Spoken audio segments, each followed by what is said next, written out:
ప్రభుత్వం ప్రజాపాలన ప్రగతి ప్రణాళిక కార్యక్రమంలో భాగంగా 99 రోజుల కార్యాచరణ తీసుకోవడం జరిగింది. అందులో భాగంగా ఈరోజు రాష్ట్ర వ్యాప్తంగా అన్ని గ్రామ పంచాయతీలు కూడా గ్రామ సభలు జరుగుతున్నాయి. గ్రామ సభలలో ఇప్పటి వరకు ప్రభుత్వం చేసిన పనులను ప్రజలందరికీ వివరిస్తూ ఆ గ్రామంలో ప్రజల అవసరాలు ఏమున్నాయి, ప్రజా సమస్యలు ఏమున్నాయో తెలుసుకోవడానికి ప్రత్యేకంగా ఈ గ్రామ సభలు ఏర్పాటు చేయడం జరుగుతుంది. ఈ గ్రామ సభలు ఏర్పాటు చేసిన సందర్భంగా ఉపయోగ గ్రామానికి రావాలి, మీ అందరినీ ఒకసారి కలవాలి, మీ సమస్యలు తెలుసుకోవాలనే ఉద్దేశంతో నేను గ్రామానికి రావడం జరిగింది. గ్రామ సభలో పాల్గొంటున్న గ్రామ సభకు అధ్యక్షత వహిస్తున్న మన గ్రామ సర్పంచ్ గారు, ఉప సర్పంచ్ గారు, వార్డు సభ్యులందరికీ, మన స్పెషల్ ఆఫీసర్ గారు, ఎంపీడీఓ గారు, ఎంఆర్ఓ గారు, వివిధ విభాగాలకు చెందిన అధికారులందరికీ, మా సోదరులు సోదరిమణులు, మీడియా మిత్రులకు అందరికీ మరొకసారి పేరు పేరున నా హృదయపూర్వకమైన నమస్కారాలు తెలియజేస్తున్నాను. 1994లో మొట్టమొదటిసారిగా నేను ఎమ్మెల్యేగా పోటీ చేసినప్పటి నుండి ఈ రోజు వరకు దాదాపు 32 సంవత్సరాలుగా నేను రాజకీయాలలో ఉండటానికి, ప్రజాప్రతినిధిగా ఎన్నిక కావడానికి, మంత్రిగా ఉప ముఖ్యమంత్రిగా పనిచేసే అవకాశం రావడానికి మీ ఆశీర్వాదమే కారణమని చెప్పి నేను ఈ సందర్భంగా సవినయంగా తెలియజేస్తున్నాను. గతంలో ఎమ్మెల్యేగా ఉన్నప్పుడు, మంత్రిగా ఉన్నప్పుడు ఉప్పుగల్ గ్రామంలో ఏ రకమైన అభివృద్ధి కార్యక్రమాలు చేశామో మీ అందరికీ కూడా తెలుసు. కాకపోతే సర్పంచ్ గారు 89లో పుట్టారు, నేను 94లో ఎమ్మెల్యే అయినా. అప్పుడు నేను చేసిన పనులు ఆయనకు 5 సంవత్సరాలు 10 సంవత్సరాలు పిలవాడే కాబట్టి తెలియకపోవచ్చు. కానీ ఇక్కడ చాలా మంది పెద్దవాళ్ళు ఉన్నారు, నాతో పనిచేసిన వాళ్ళు చాలా మంది కనిపిస్తున్నారు. ఆనాడు ఉప్పుగల్ గ్రామంలో మనం ఏ రకంగా అభివృద్ధి కార్యక్రమాలు చేశాం, ఏ రకంగా స్టేషన్ గన్పూర్ నుంచి ఉప్పుగల్ మీదుగా ఐనూరు వరకు ఈ రోడ్డును డబుల్ రోడ్ చేసుకున్నాం. ఆకేరు వాగు పైన చెక్ డ్యామ్ ఎట్లా కట్టుకున్నాం, ఆకేరు వాగు పైన బ్రిడ్జ్ ఎట్లా కట్టుకున్నాం. అదేవిధంగా గ్రామంలో దాదాపు 5-6 కులాలకు కమ్యూనిటీ హాల్స్ ఏ రకంగా కట్టుకున్నాం. మీ అందరికీ కూడా తెలిసిన విషయమే అని చెప్పి ఈ సందర్భంగా తెలియజేసుకుంటున్నాం. మళ్ళీ మొన్న 2023లో శాసనసభకు నేను పోటీ చేసినప్పుడు కడియం శ్రీయర్ ఎమ్మెల్యేగా గెలిస్తే మన గ్రామాలు కొంత అభివృద్ధి జరుగుతాయనే ఒక నమ్మకంతో మీరందరూ నాకు ఓటేసి గెలిపించారు.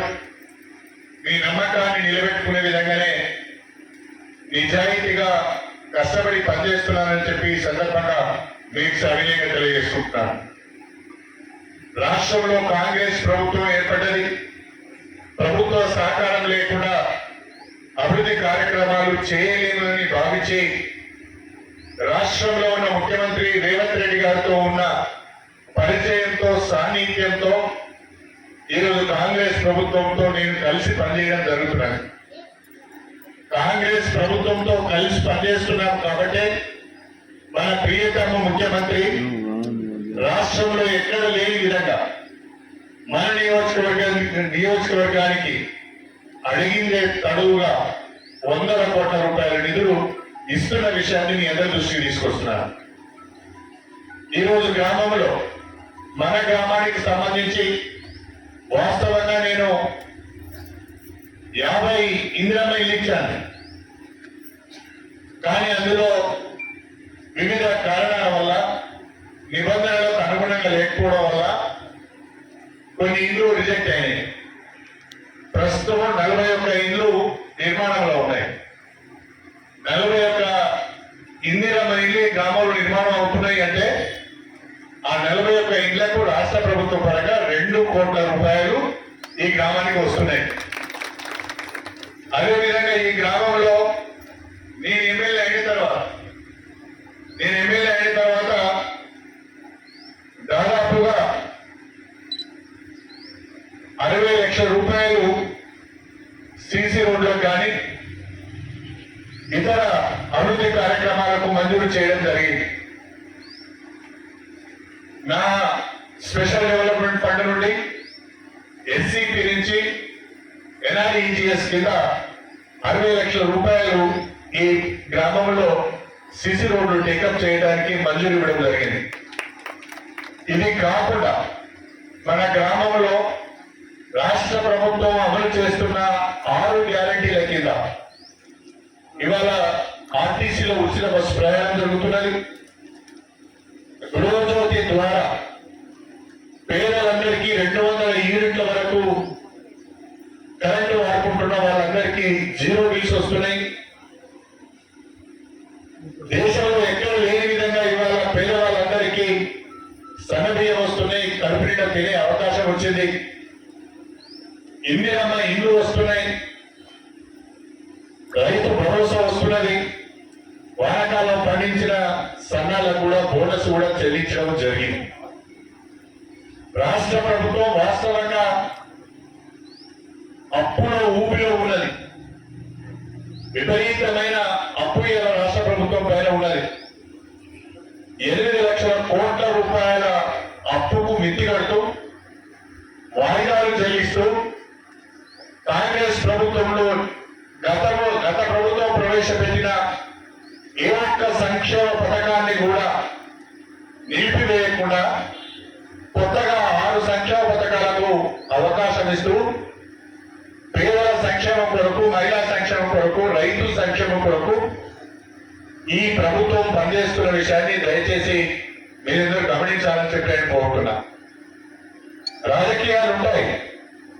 ఒక ప్రభుత్వం పనిచేస్తే విమర్శించే వాళ్ళు ఉంటారు, మంచి పనిని కూడా తప్పుగా చూపించే వాళ్ళు ఉంటారు. ఇవాళ సన్నబియ్యం ఇస్తున్నాం. గ్రామాలలో 3,10,00,000 మందికి ఇవాళ సన్నబియ్యం వస్తున్నాయి. ప్రతి ఒక్కరు కడుపు నిండా అన్నం తినగలుగుతున్నారు. ఎవరైనా ఆలోచించిలా సన్నబియ్యం ఇవ్వాలని? కాంగ్రెస్ ప్రభుత్వం వచ్చిన తర్వాత పేదలకు కడుపు నిండా అన్నం పెట్టాలని సన్నబియ్యం ఇస్తున్నాం.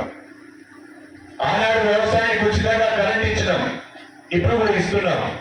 కానీ పేదవాళ్ళు ఇంటి అవసరాలకు వాడుకునే కరెంటు, ఒక ఫ్యాను, ఒక బల్బు, ఒక చిన్న టీవీ పెట్టుకుంటే నెలకు 500-600 నుంచి 1000 రూపాయల కరెంటు బిల్లు కట్టవలసి వచ్చేది. ఆ కరెంటు బిల్లు కట్టలేక కరెంటు తీసేసేవాళ్ళు. కానీ వాళ్ళ 200 యూనిట్ల వరకు ఇంటి అవసరాలకు కూడా ఉచితంగా కరెంట్ ఇస్తున్న ప్రభుత్వం మన తెలంగాణ ప్రభుత్వం అని చెప్పి నేను మీ అందరికి సవినయంగా తెలియజేసుకుంటున్నా. చేసిన మంచి పనిని కూడా గుర్తించాలి. చేసిన చెడును కూడా ఎట్లయితే విమర్శిస్తామో చేసిన మంచి పనులు కూడా గుర్తించే ప్రయత్నం చేయాలని చెప్పి నేను మీ అందరికి సవినయంగా తెలియజేసుకుంటున్నా. ఇవాళ ఉప్పుగోలు గ్రామంలో చాలా సంవత్సరాల నుంచి గ్రామ పంచాయతీ ఈ రకంగానే పెండింగ్ లో ఉన్నది. నేను ఎమ్మెల్యే రాగానే చెప్పాను, ఇది ఎవరి గట్టిలో ఎట్ల గట్టిలో తెలియదు కానీ ఇది ఇమీడియట్ గా ఎస్టిమేట్ చేయండి. ఇంత పెద్ద గ్రామానికి గ్రామ పంచాయతీ బిల్డింగ్ లేకపోవడం బాగాలేదు, ఎస్టిమేట్లు చేసుకుని తీసుకురమ్మని చెప్పాను. ఎవరు చేయలేదు. మొన్న ఈ సర్పంచ్ గారి ఎన్నికైన కూడా చెప్పాను, ఆ గ్రామ పంచాయతీ బిల్డింగ్ ఎస్టిమేట్ చేయించండి, ఇమీడియట్ గా మంజూరు ఇస్తారని. ఇవాళ గ్రామ సభ సందర్భంగా మీ అందరికి మాటిస్తున్నాను, ఎంత తొందరగా వేయట అంత తొందరగా ఎన్ని నిధులు అవసరమైతే అన్ని నిధులు ఇచ్చి ఈ గ్రామ పంచాయతీ బిల్డింగ్ ను పూర్తి చేపిస్తానని చెప్పి ఈ సందర్భంగా నేను మీ అందరికి సవినయంగా తెలియజేసుకుంటాను. ప్రధానంగా మనకు నేషనల్ రిజర్వాయర్ ఉంది, ఉన్నది ఉప్పుగల్ గ్రామంలో. భూములు పోయినాయి ఉప్పుగల్ గ్రామ రైతులై, దానికి ఉప్పుగల్ రిజర్వాయర్ అని పేరు పెట్టాలి.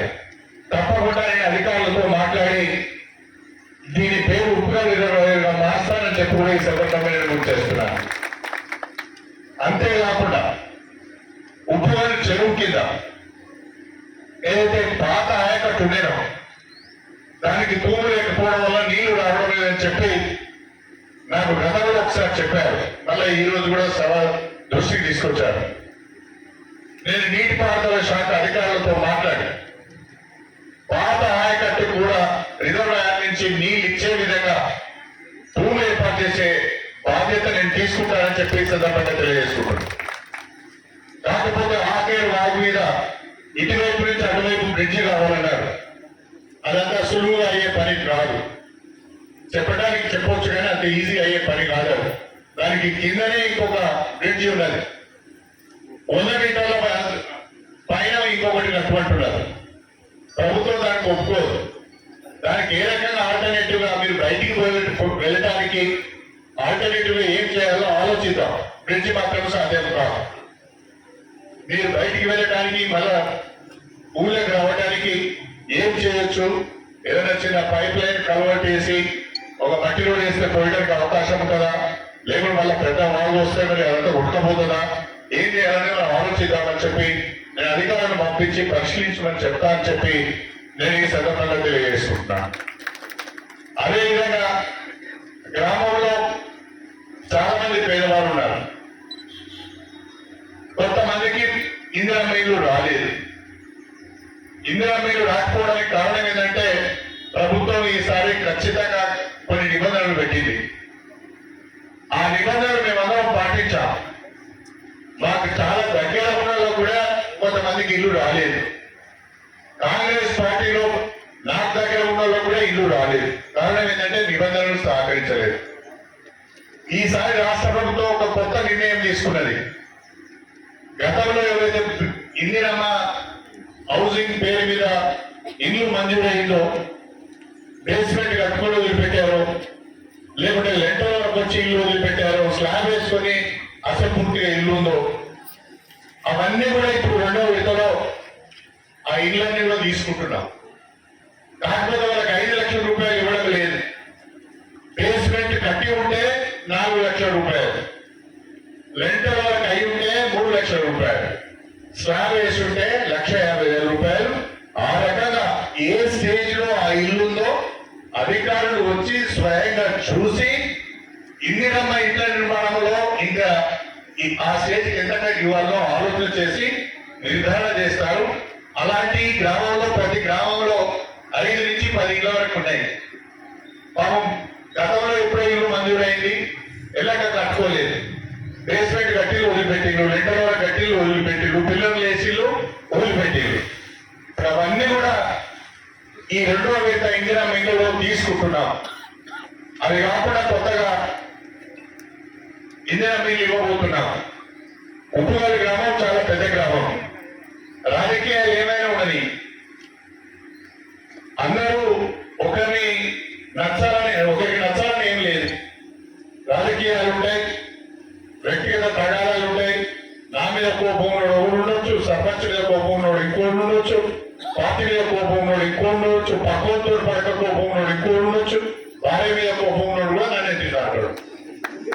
దానికి ఏం చేయాలి? దాని కర్మ. ఇంకా తిండి పెట్టబోతే కూడా నన్ను తింటాడు. మరి భార్య అమ్మని దండం పెడితే తప్పైందని కాళ్ళు పెట్టుకుంటే దండం పెట్టారా బిడ్డ? భార్య అన్నం పెడతాడు కదా, ఆ కోపం కూడా వాడు తాగి నా మీద తింటాడు. అవన్నీ పట్టించుకోవాల్సిన అవసరం లేదు. ఉప్పుగల్ పెద్ద గ్రామం కాబట్టి మళ్ళీ ఈ గ్రామానికి ఈ 2వ విడత ఇందిరమ్మ ఇళ్లలో 50 ఇందిరమ్మ ఇల్లు ఇస్తారని చెప్పి ఈ సందర్భంగా తెలియజేస్తున్నాను. ఆ 50 మందిని కూడా ఇల్లు లేని వాళ్ళని చూడండి, ప్రభుత్వం ఇచ్చే నిబంధనల ప్రకారం ఉన్న వాళ్ళని చూడండి. వాడు కాంగ్రెస్ పార్టీనా, బీఆర్ఎస్ పార్టీనా, కమ్యూనిస్ట్ పార్టీనా అనేది కాకుండా అధికారులే స్వయంగా లబ్ధిదారులను ఎంపిక చేస్తారు. మన ఇందిరమ్మ ఇళ్లలో కూడా అధికారులే ఊరు తిరిగి ఇల్లు తిరిగి లబ్ధిదారులను ఎంపిక చేసింది. అందులో L1, L2, L3 అని పెట్టారు. L1 లో ఉన్న వాళ్ళకే మనం ఇచ్చుకోవడానికి వీలైంది. L2లకు L3లకు నాకు దగ్గరనే ఇచ్చుకునే పరిస్థితి లేదు. మనమందరం కూడా నిబంధనలు పాటిస్తేనే పేదవాళ్ళకి న్యాయం జరుగుతుంది. సంతోషకరమైన విషయం ఏంటంటే మొత్తం తెలంగాణ రాష్ట్రంలో పెద్ద సంఖ్యలో వేగంగా ఇళ్ల నిర్మాణం జరుగుతున్న నియోజకవర్గం స్టేషన్ గన్పూర్ నియోజకవర్గం అని చెప్పి ఈ సందర్భంగా తెలియజేస్తున్నాను. ఈ రోజు కూడా సాయంకాలం సమీక్ష పెట్టుకున్నాను. ఇది పేద వర్గాలకు సంబంధించింది కాబట్టి ఇళ్ల నిర్మాణం తొందరగా జరగాలి. వర్షాకాలం లోపు రేపు చినుకులు పడే లోపు మా వాళ్ళు ఇళ్లలో పోవాలి, మా ఆడబిడ్డలు మా బిడ్డలు ఇళ్లలో పోవాలనేది నా తపన. అందుకొరకే కొంచెం మేము తొందర పెడుతున్నాం. ఎట్టి పరిస్థితుల్లో ఏప్రిల్ చివరి వరకు మొదటి విడత ఇల్లు మంజూరు అందరూ కూడా ఇల్లు పూర్తి చేసుకోవాలి, గృహప్రవేశాలు చేసుకోవాలి. చినుకులు పడకముందే మీరు కొత్త ఇళ్లలో పోవాలి. కొంత అప్పు సప్ప అవుతుంది.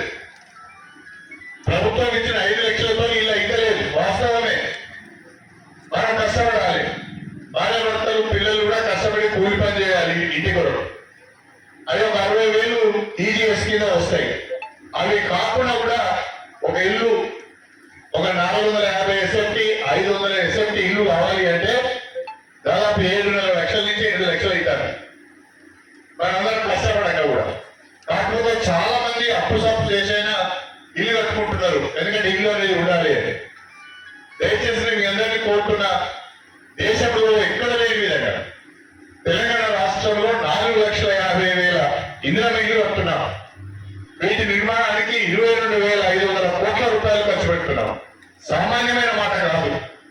గత ప్రభుత్వం చాలా మాటలు చెప్పింది డబుల్ బెడ్రూమ్ ఇల్లు అని. ఇంతకుముందు సర్పంచ్ గారు చెప్తున్నారు మా ఊరికి ఒక్క ఇల్లు రాలేదని. పని చేయని వాడే మాటలు ఎక్కువ మాట్లాడుతుంటాడు. ఎక్కడ పడితే అక్కడే ఏ చిన్న విషయంలో ఏ చిన్న పనిలో కూడా అవినీతికి పాల్పడే వాడే ఎక్కువ మాటలు మాట్లాడుతుంటాడు. దళిత బంధు కూడా అమ్ముకున్నారు మాట్లాడతాను. ఏం చెప్పాలి? దళితుల అభివృద్ధి కొరకు తీసుకొచ్చిన దళిత బంధు ఇవ్వడానికి ఒక్కొక్కరి దగ్గర 2 లక్షల రూపాయలు తీసుకున్నారు. దళిత బంధు అమ్ముకున్న వాళ్ళు ఇవాళ పెద్ద పెద్ద మాటలు మాట్లాడుతున్నారు. కాస్తంతైనా సిగ్గుండాలి మాట్లాడాలి. ఇక ఉప్పుగల్ గ్రామంలో గ్రామ సభలో మాట్లాడుతున్నాను నేను. నేనంటే పడని వాళ్ళు కూడా చాలా మంది ఉంటారు. ఏ ఒక్కరైనా ఏనాడైనా కడియం శ్రీహరి మా దగ్గర పని ఇప్పిస్తానో లోన్ ఇప్పిస్తానో పథకం ఇప్పిస్తానో ఒక 10,000 రూపాయలు తీసుకోవడానికి నేను చెప్పండి. ఊళ్ళే ఇంతమంది ఉన్నారు కదా, పనికిరాని మాటలు మాట్లాడేవాళ్ళు చాలా మంది ఉన్నారు కదా. ఏ ఒక్కరైనా కడియం శ్రీహరి పలానా పనికి పలానా వ్యక్తి దగ్గర డబ్బులు తీసుకున్నాడు అని ఒకరు చెప్పండి. నేను ఇవ్వడమే తప్ప, ఎవరైనా కష్టాలు ఉంటే 5,000 10,000 నేను ఇవ్వడమే తప్ప నేను ఎవరి దగ్గర తీసుకున్న దాఖలాలు లేవు అని చెప్పి ఈ సందర్భంగా తెలియజేసుకో. నేను ఇచ్చిన అవకాశంతో నియోజకవర్గాన్ని అభివృద్ధి చేయాలనే తప్పనే తప్ప, అది కూడా నిజాయితీగా పనిచేయాలనే ఆలోచనే తప్ప, సంకల్పమే తప్ప మిమ్మల్ని మోసం చేయాలనే ఆలోచన లేదు అని చెప్పి నేను ఈ సందర్భంగా తెలియజేసుకుంటాను. దయచేసి ఉప్పుగల్ గ్రామం చాలా పెద్ద గ్రామం. మీ పెద్ద గ్రామాన్ని దృష్టిలో పెట్టుకొని అందరికంటే 10 రూపాయలు ఎక్కువ మీకే ఇచ్చి ఈ గ్రామాన్ని అభివృద్ధి చేసే బాధ్యత నాది అని చెప్పి ఈ సందర్భంగా